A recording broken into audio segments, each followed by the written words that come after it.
வணக்கம் ஃப்ரெண்ட்ஸ். முருங்கைக்காய் பொரியல் செய்யறதுக்காக 2 வெங்காயம், ஒரு பெரிய சைஸ் தக்காளி, பூண்டு, முருங்கைக்காயெலாம் கட் பண்ணி வச்சுட்டு கடாயை வச்சு எண்ணெய் ஊற்றி கடுகு, கடலைப்பருப்பு, உளுத்தம்பருப்பு அது பொரிஞ்சதும் பூண்டு, தட்டி வச்ச பூண்டு, கருவேப்பிலை எல்லாம் ஒன்று ஒன்றா போட்டு அது நல்லா செவந்து வந்ததும் பொடியாக கட் பண்ண வெங்காயமும் அதிலே போட்டுக்கலாம். வெங்காயம் வதங்கிட்டு வந்தோடனே தக்காளி நல்லா அது வெங்காயம் கலர் மாறணும். கலர் மாறினோடனே தக்காளி போட்டு அதையும் நல்லா வதக்கி கொடுத்துக்கிட்டே வரலாம். நல்லா வதங்கி தொக்கா வர வரைக்கும் நல்லா வதக்கணும். கொஞ்சமாக உப்பு போட்டு வதக்கிக்கலாம். உப்பு போட்டு அது நல்லா வதங்கினதுக்கப்புறம்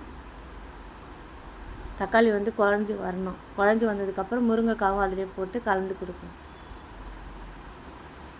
நல்லா அது ஸ்லோவாக தீய வச்சுட்டு கலந்து கொடுத்த உடனே அதுவும் வதங்கினதுக்கப்புறம் நல்லா கொஞ்சமாக மஞ்சத்தூள் போட்டு கலந்து கொடுத்துட்டு அது காரத்துக்கு தேவையான அளவுக்கு மிளகாத்தூள் போட்டுக்கலாம். 1.5 ஸ்பூன் போடுறேன். மிளகாத்தூள் போட்டு நல்லா பச்சை வாசனை போகிற அளவுக்கு வதக்கி தேவையான அளவுக்கு தண்ணி ஊற்றிக்கலாம். அது முருங்கைக்காய் வேகிறதுக்கு தேவையான அளவுக்கு தண்ணி ஊற்றிக்கலாம். தண்ணி ஊற்றி எல்லாத்தையும் நல்லா கலந்துட்டு இந்த அளவுக்கு தண்ணியாக இருக்கும். அப்போ தான் அந்த கரெக்டாக வெந்து வரும் முருங்கைக்காய். கொஞ்சமாக புளி கரைச்சி ஒரு கொதி வந்தோடனே கொஞ்சமாக ஊற்றிக்கலாம். இந்த புளி கொஞ்சமாக ஊற்றினா தான் அது டேஸ்ட் நல்லாயிருக்கும். அது கொஞ்சம் கொதி வந்ததுக்கப்புறம் ஊற்றிட்டு மூடி வச்சோம்னா கொஞ்சம் லைட்டாக இந்த அளவுக்கு வந்துடுச்சு. வெந்து அது கிரேவியெல்லாம் தண்ணியெல்லாம் சுண்டி தொக்காக மாறிடுச்சு. இது சூப்பராக இருக்கும் ஃப்ரெண்ட்ஸ். இந்த ஸ்டேஜில் இறக்கிட்டோம்னா ரொம்ப நல்லாயிருக்கும். சாதத்தில் பசைஞ்சு சாப்பிட்டாலும் ரொம்ப நல்லாயிருக்கும்.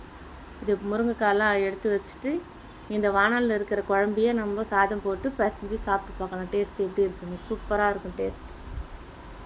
கொஞ்சமாக அது கிரேவி எடுத்து போட்டு அதில் பசைஞ்சிக்கலாம். பசைஞ்சு சாப்பிட்டா அது பார்க்கும் போதே அப்படியே பயங்கர டேஸ்ட்டு.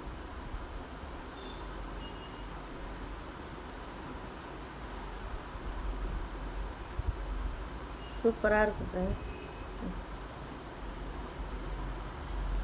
சூப்பராக இருக்கும். வணக்கம் ஃப்ரெண்ட்ஸ். இது நாட்டு துவரம் பருப்பு முருங்கைக்கீரை கடையத்துக்காக எடுத்திருக்கேன். இது ஒரு கைப்பிடி எடுத்து தண்ணி ஊற்றி கழுவி குக்கரில் போட்டு அது தேவையானது ஒரு வெங்காயம், தக்காளி, கொஞ்சம் பூண்டு, காரத்துக்கு தேவையான பச்சை மிளகாய் இதெல்லாம் போட்டு ஒரே ஒரு விசில் விட்டு வேக வச்சுக்கலாம். ரொம்ப நேரம் குழைய வேகக்கூடாது. ஒரு விசில் விட்டு வேக வச்சு எடுத்துட்டு அந்த சூடுலேயே அந்த தண்ணியிலே இந்த ஒரு கைப்பிடி கீரை ஃப்ரெஷ்ஷான கீரையாக உருவி வச்சுருக்கேன். துளூர் கீரையாக கிடச்சிது. அதிலே போட்டு கலந்து ஒரு 2 நிமிஷம் வச்சாவே போதும்.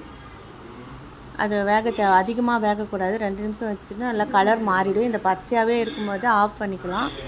ஆஃப் பண்ணிவிட்டு இதுக்கு தேவையான கொஞ்சமாக புளி, ஒரு கொட்டை புளி போட்டு அதை கலரி விட்டோம்னா அந்த புளி ஊறிடும். அதுக்கப்புறம் இந்த தண்ணியை ஃபில்ட்ரு பண்ணிவிட்டு கல் சட்டி, இந்த மண் சட்டி இருந்துச்சுன்னா இதில் போட்டு கடைஞ்சிக்கலாம். இல்லாட்டி நம்ம குண்டான்லேயே கூட கடைஞ்சிக்கலாம். தேவையான அளவுக்கு உப்பு போட்டு அதை கடைஞ்சிடலாம். அந்த பச்சையாகவே இருக்குது பாருங்கள், சூப்பராக இருக்குது. இந்த பச்சையாக இருக்குது. இதுக்கு தாளிப்பு போட்டுக்கலாம். இதுக்கு ஒரு 2 ஸ்பூன் எண்ணெய் விட்டு தாளிப்பு வடகம் இருந்துச்சு. கொஞ்சமாக ஒரு காஞ்ச மிளகாய் ஒன்று போட்டு கருவேப்பிலை போட்டு தாளித்து கொட்டிட்டேன். இது சூப்பராக இருக்கும் ஃப்ரெண்ட்ஸ். வெங்காயம் வடகமும் அதுக்கும் வாசனையாக சூப்பராக இருக்குது. ரொம்ப கட்டியாக இருக்கக்கூடாது, இந்த அளவுக்கு தண்ணியாக இருக்கணும். இன்னும்